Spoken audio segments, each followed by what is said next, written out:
video. My name is Rosalise and today we're gonna just be going through my writing journal. During school, I had a creative writing class and this was my notebook for it. We decorated it with pictures from magazines. Here it is closer. I have a man falling in the sky. My writing, my nutcracker, this, flowers for a fairy princess. So yeah, that's the front. This is the back. I really liked this car. I think I got it like right off of the back of a magazine. I thought it looked really cool. That's my journal. So I'm probably going to like put this into 2 videos because I have 79 pages of writing in here. Some of it is short, some of it isn't. I don't know how far we'll get. Probably just, I'm not even sure, actually. Where does it start? Oh, this is where it starts. It goes to page 21. Some of it isn't even like writing. It's just like notes that we had to take. So let's start. So the first one is, what is creative writing to you? Basically what I said. I think creative writing is any kind of fiction. You use your imagination to come up with something fictitious, like fantasy, sci-fi, or historical fiction. That was our first assignment. Our second one was a 100-page story. Right? Yeah, our 100-word story. Which was gonna be put in Stranger Sagas. So mine was put in there. I think most of the people in my class was put in there. I think I'll just go get my book because I have a copy. Here's the book.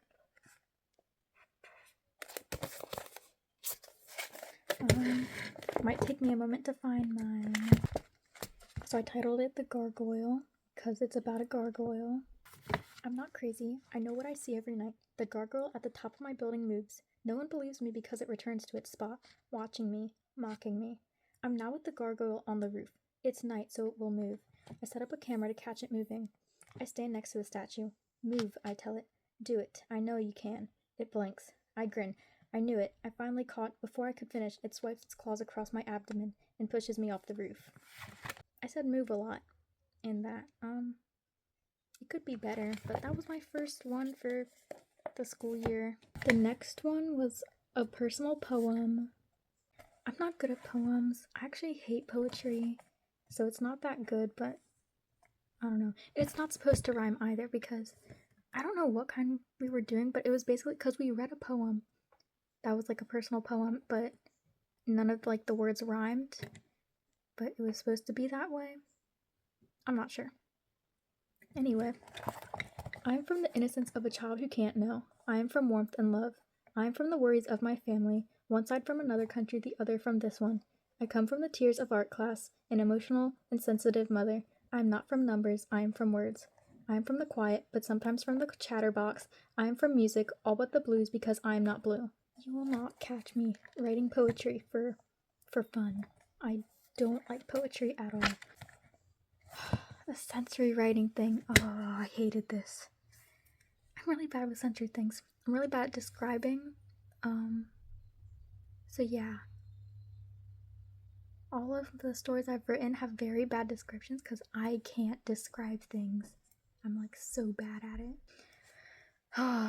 This one, she wanted us to have a memory that we have from like our childhood and to like describe it or something with sensory detail. Okay. The green cornfields with yellow corn blurred as we passed by them. The rank manure. The rank? Okay. Is that a word? Is that the word? I don't even know. The rank manure from the fields grew stronger as we continued to pass by. When we turned, the gravel crunched under the wheels. Loud mariachi played from 2 large speakers. The sun was already set low enough. The metal buildings cast large shadows over the yards and houses. Groups of people stood around the speakers or at tables, talking loud over the music with Corona bottles in their hands. Yeah, no. The sensory things were not my best assignments. Let me tell you, I'm much better at dialogue. I think, maybe. Not sensory, not descriptions. Okay, this one was about a jungle. If we were in the jungle, I guess. Birds chirped in the trees. It probably would have been calming if I was in a different situation. I was stuck alone in a green, wet, bug-infested jungle. The ground was muddy, drops of water dripping from the large leaves. The whooshing of the wind came, blowing the leaves off the trees. More water drops fell on my face. I guess I should be grateful for the cool and clean water. I start walking, the ground squelching with each step. I could smell smoke, maybe there was a village nearby to help me. I continue walking, hopefully in the direction of where the smoke was coming from. Okay, so the next 2 pages were for color walk. We went and we chose a color. I chose purple, that's my favorite color. And then we chose an emotion, I did happy. And then we walked around the school and tried to look for things that were our color and that were made us feel the emotion. So for purple, it was my boots. I have purple boots. There was a kid in my class who had a purple pencil. And then there were stickers that were purple on a teacher's door. And then things that were happy was a cafeteria because of food. The rainy, cloudy sky because I like the rain. And then seeing one of my favorite teacher's classrooms. Yeah. And so then we wrote a little story, I guess, on it. I'm not really sure. I put my boots on, getting ready to walk outside. I lock the door and shut it as I step outside. I don't like repetitivity. I don't like that I said outside in both those senses, but okay. Of course, it starts raining. Good thing I decided to wear my boots today, not like I'd have chosen any other shoes to wear. These are the only purple shoes I have, and I have wanted to wear all purple today. I sigh and start walking down the sidewalk. My dark boots needed to get cleaned anyway, so the rain will wash off the dirt. Yeah. Okay, item I'm attached to. I started writing stories in 5th grade. I wrote my first completed story in 5th grade. Then I think after I finished it, I had a new idea, and for some reason I wouldn't type it on the computer, and I would just use lined paper in a binder. The second story I ever wrote was in a floppy dark blue binder. Yes, me binder. Okay. I think it was about 110 pages long, using front and back of each paper. I even came up with the title and the cover. I remember the day I drew it too. I looked up how to draw a werewolf WikiHow. That was my favorite website to use when I was younger. And low-key, that werewolf was the best thing I have ever drawn. I think it still is. The type of werewolf, I surprisingly forgot what it's called, but the wolf could borrow another animal's ability. It was a wild werewolf. That's the werewolf. I only knew what this werewolf was because I was absolutely obsessed with them in 5th to 6th grade. I had multiple papers of drawings and descriptions of every werewolf type I could find. Those papers are gone now, though. No, my brother just had them in his room. He didn't know till he cleaned it. The story I wrote, though, I remember every scene. I remember all my ideas for the next books, too. It was going to be a 6-book series. No, it wasn't. It's going to be 5. I don't know why I always think 6. A new creature would be added to my character's life. The first, werewolves. The second, vampires. The third, I think, dragons. The fourth, sea serpents. The 5th and 6th. No 6th. Just 5th. I actually don't think there were any new creatures. So I don't think I actually told anyone how I was inspired to write this story. I was playing Roblox Royal High, and I was like being a girl with a curse and became a half dragon, half sea serpent, and I turned evil and emo. Then that just gave me an idea for a story. I would write every day and everywhere. I remember bringing my binder even to birthday parties. I read my story a few times a year, marking it and editing it so much, and I can still picture my characters all the same even after like 6 years. But it also helps remembering that the love interest is Taylor Lautner, specifically a shark boy, because I was obsessed with him as a kid. I'm still obsessed with Taylor Lautner, though not him as shark boy since he was a kid, but him as Jacob in Twilight. Him now? Love, love, love. But even with all the markings, crossed out sentences, and ripped up things, I can't throw the papers away. Even though I get so embarrassed reading it or showing it to someone, I won't throw it away. I think because of how accomplished I felt when I wrote it, how happy I was when I finished it, and it's a bit nostalgic too. It makes me think of memories too. So this blue binder is something that I am attached to. This is the stories, by the way. Story swap? Okay. This one, we all picked out a paper, and on that paper would be one sentence. It's 8 sentences at least, and then we were supposed to get a partner and switch it. We would finish each other's stories in at least 8 sentences, I think. The guy that was sat next to me, I just asked him if we wanted to switch and do each other's. So we did, yeah. Okay. When I found out I was being stalked, I was terrified. The constant feeling of being watched, being followed everywhere. So, as a normal person would, I started stalking him back. I found out every little thing about him. Now I'm at his house. The kitchen light is on even though it's 2 in the morning. I go around the house to the back silently, for any sound may sound like a gunshot in this silent neighborhood. I turn the knob on the back door. Oddly, it's unlocked. I sneak inside, quietly closing the door. I take my knife out from my bag and make my way to the kitchen. As I get closer, I smell a bit of smoke. Once I reach the kitchen, I stop. It's filthy. And what's worse, someone got to my stalker before me. So my sentence was, the kitchen is filthy. I kind of put it in 2 different sentences, but it's still the same. It's my seat guy. My seat guy, yeah. Now I become worried. I quickly look around, frantically scanning my surroundings. I stand still for a second. I hear a thud from upstairs. I saw the kitchen table and noticed the table overflowed with food. I forgot. The other person and me were supposed to write our sentences in each other's thing. So yeah, his was, the table overflowed with food. On the table there was also a chef knife. I grabbed it as well as a banana peel. I put the banana peel on the stairs and set my phone up to a Bluetooth speaker and played a siren noise. I hear silence, then panicked footsteps from upstairs. I then see him, a man in dark clothing, running down the stairs, slipping on the banana peel. He tumbled down the stairs and broke his neck. That was our story. My teacher made us use ChatGPT to make ourselves. This isn't me. This looks like Dora. Oh, and then we were supposed to do an antagonist too. Those characters, technically, I think she was supposed to be the protagonist, but I was not being the protagonist. I did keep him as the antagonist though. Also, hate AI. I hated doing that. But and then we were supposed to do, this was for our midterm, so for a short story.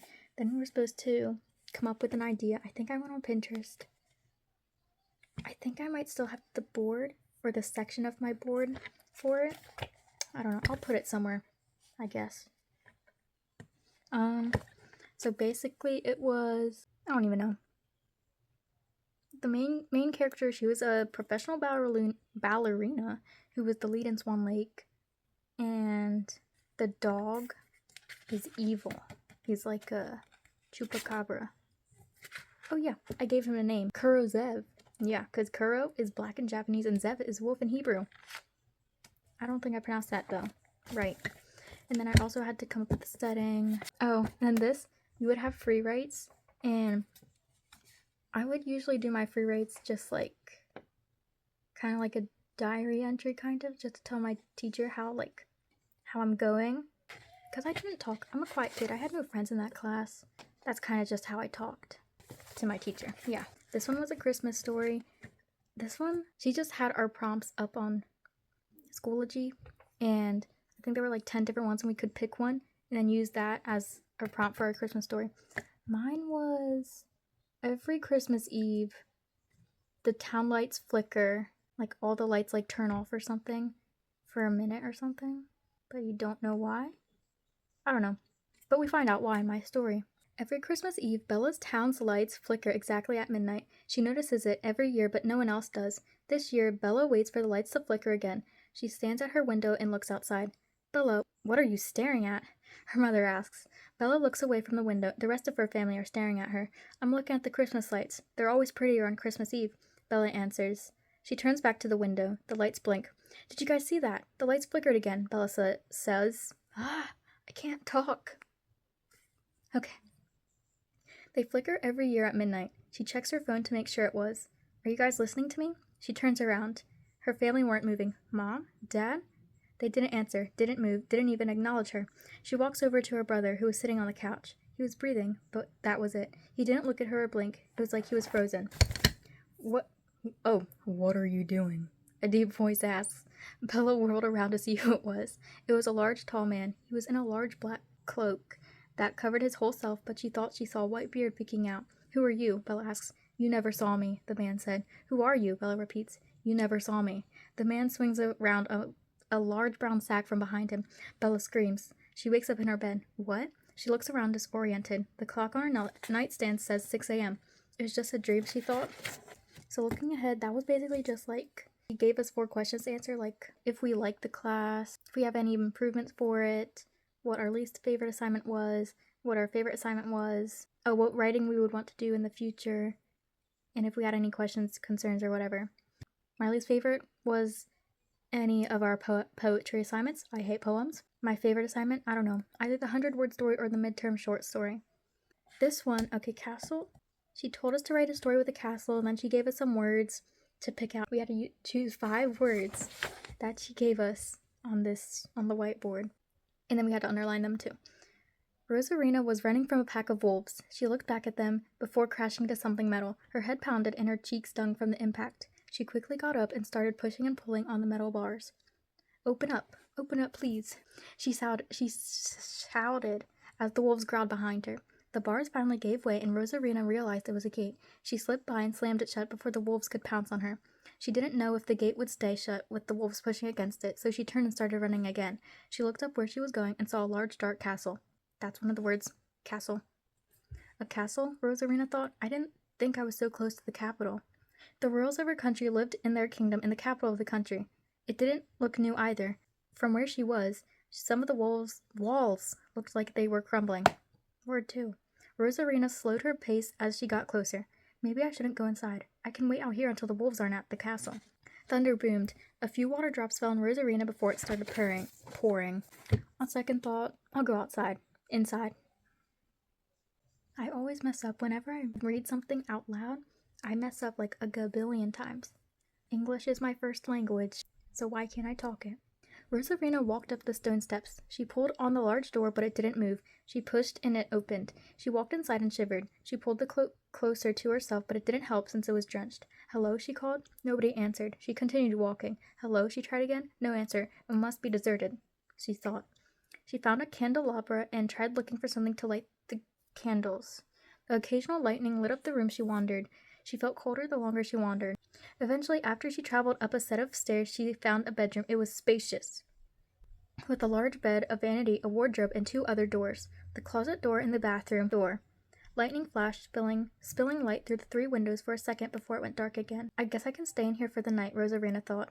She set the candelabra on the nightstand beside the bed. She took her drenched cloak and shoes off. I wonder if there's any clothes I could change into.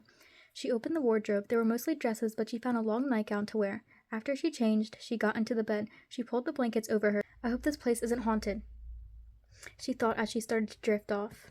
So, pepper story. Okay, well, we had a question like, what's the hottest pepper you ever had? Jalapenos for me. And if we would try something hotter, I think I would. Yeah. And then we had to write a story of, I don't even know. So my pepper story. I had seen a recipe for salsa using ghost peppers. I wanted to try something new, so I had bought a couple. I placed the peppers on my cutting board. I got my knife out and started cutting one of the hot peppers. My eyes started getting a little irritated, so I stopped cutting and rubbed my eyes. This was a mistake. When I took my hands away from my eyes, they started watering and burning. I cried out and put my hands back up to my eyes. They burned and watered more. I cried out and stumbled to the kitchen sink. I blindly turned on the water. I splashed my face with the water and washed my eyes. I turned the water off and wiped my face with a towel. The burning had lessened a lot, and I had a feeling my eyes were red too. And that's why you should never rub your eyes right after cutting a pepper. That's why the story was. It had to have, and that's why you should never rub your eyes right after cutting a pepper. Yeah. This one was ask what one of the worst superpowers is, and then had to write a story where we wake up with a superpower. Yeah. Okay, one of the worst superpowers, I think there isn't really a name for it, because I came up with the power for one of my stories. My character, whenever she takes something out of her pocket, it's always some kind of weapon, and she can't control what weapon it is. Like, it could be a fork, or it could be like a machete. Now my story. Mia waited for her friend Sarah outside her classroom. They were going to walk together to their usual lunch spot in the courtyard. Sarah finally finished talking to her teacher and met Mia. They started down the locker-lined hallways. Most of the students had already left to the cafeteria or courtyard when the bell rang, so there weren't many left in the hall. Do you have a dollar I could borrow? Sarah asked. Yeah, what for? Mia asked, reaching in her pocket. She wrapped her hand around something that wasn't her dollar. Sarah had answered, but she didn't hear. She pulled the item out of her pocket. A fork. That's not a dollar, Sarah said. It's not. I don't know where I got this from, Mia said. She reached in her pocket for a dollar, but again, she didn't pull out a dollar. This time it was nunchucks. How did that fit in your pocket? I didn't put them there.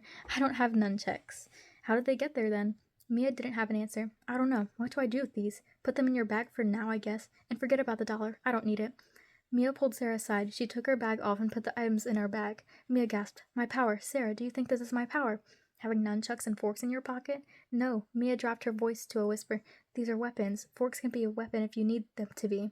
Sarah's eyes widened. You need to tell your parents. And you can't put your hand in your pockets anymore either. Mia nods, especially not here. This one was called Thoughts. This one is like, what if everyone could see your thoughts? My alarm went off. I turned it off and rubbed my eyes. I hate school, I thought. I lay there still until I finally sit up. I get out of bed and go to the kitchen for breakfast. My mom was in there already eating her breakfast. Good morning, she greeted. Good morning, I replied. I get cereal and a bowl. At least it's Friday, I thought. Sarah? Yeah? What's that above your head? I look at her. What do you mean? Go look in the mirror. I go to the bathroom and turn the lights on. There was nothing above my head when I looked in the mirror. Mom must have been seeing things, I thought, but before I could tell my mom there was nothing, words appeared.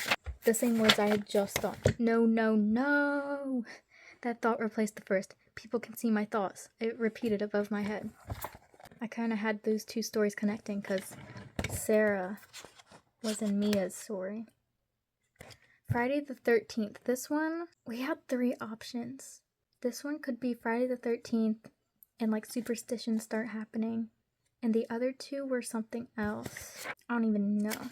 Lacey didn't have a Valentine again this year. She didn't mind it this year, though, because it was Friday the 13th. Her favorite holiday was Halloween, and Friday the 13th was a great excuse to have a horror movie marathon. However, Lacey had to get through school first. It didn't start out great, though. When Lacey got her breakfast, her mom was sweeping the floor, and her mom brushed the broom accidentally over Lacey's foot. Mom! Lacey gasped. What? What's the matter? Her mom asked. You cursed me. What do you mean? Dad is always telling me about superstitions, and sweeping over a single person's feet curses them to never find love. I looked it up. Apparently it's a Mexican superstition. I don't know. Superstitions aren't true, honey. I think I meant to say real, but okay. Your dad just messes with you. No, Mom, you don't understand. I'm gonna die alone. The rest of the morning before school moping around. I think I meant to put a she there or something. When she left her house, she saw an owl in a tree. No, why is there an owl out in the daytime, Lacey thought.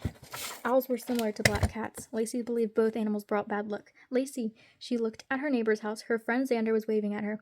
She waved back, momentarily forgetting about the owl. She walked over to his car and they both got in. I've had such a bad morning, Lacey said. What happened? Xander asked. Lacey told him about the owl and her mom sweeping over her feet. I'm gonna be single forever and have bad luck all day. I think you're overreacting, Lace. Superstitions aren't real. Lacey shook her head. Nope, you and my mom are wrong. Oh, look at that. Ahead on the sidewalk was a red balloon just floating. Somebody must love Friday the 13th, though red balloons aren't really associated with it. They drove past the balloon as he talked. Lacey slowly turned to Xander. Bro. Xander looked at her and laughed. What? Bro, I'm gonna die. I've had so much bad luck today, and it's not even 8 in the morning. You're not gonna die or have bad luck, Lacey. They pulled into their high school's property. Once they parked, Xander turned to her. I have something for you, he said. What is it? Another curse? He reached back to... I can't write romance. I'm really bad at it. He reached back to behind his seat and got a teddy bear and chocolates. His face turned red and he avoided eye contact. Look, it's a bit last minute, 'cause Valentine's Day is tomorrow. But, do you maybe want to be my Valentine? And we can go out tomorrow, or watch every horror movie, whatever you want. Lacey blushed, surprised by this. Oh, yeah, sure. Don't even. She smiled and took the gifts. I think you reversed every curse I got today. Arctic sensory. The Arctic was brutal. I had on a big fur coat. The hood was up and I had furry earmuffs on too, which kept my ears warm. I could see the lab station which shone in the sunlight. The wind was biting against my face. The snow crunched under my snow boots as I went against the wind towards the base. The sun shone on me, but it didn't warm me in this freezing weather. My fingers and toes were numb and felt frostbitten despite the layers I had on. At the lab, I'd be able to make hot chocolate. It warmed me at the thought, and I was finally back at the base. Last one. So my teacher was gone, and she told us to write a story of why she was gone. I had a completely normal day until it was dinner time, when I let the dog, I don't know the name of your pet, back inside. There was a spider on the door. It jumped on me and I screamed. The dog started barking from my shouting as I tried getting it off me. When I looked on my arm again, it was gone. Oh no, the spider better not still be in here. I looked at my dog, who... Calm down. Dog, if you see the spider, you eat it. It only looked at me, but that's a good enough answer. The rest of the night went by normally, with no other incidents of spiders. In the morning when I woke up, I felt a bit weird, but I didn't think much of it, so I went and got ready to go to work. I was tired and didn't see my dog until I felt this weird feeling in my head. I immediately saw my dog. I would have tripped on her. That was weird, I thought. When I was in the kitchen to get my cereal, my hands kept sticking to everything. The bowl stuck to my hand. What is going on? I eventually got the bowl off my hand. Weird. weird head feeling, thing sticking to me. The spider! I thought. There must have been something wrong with it. Am I a Spider-Man? So yeah, 50 pages. That's the first part of my writing journal. I'll make a part 2 at some point. Maybe soon, maybe not. Thanks for watching. Thanks for going through my book with me. Subscribe if you want to see the part 2. Bye!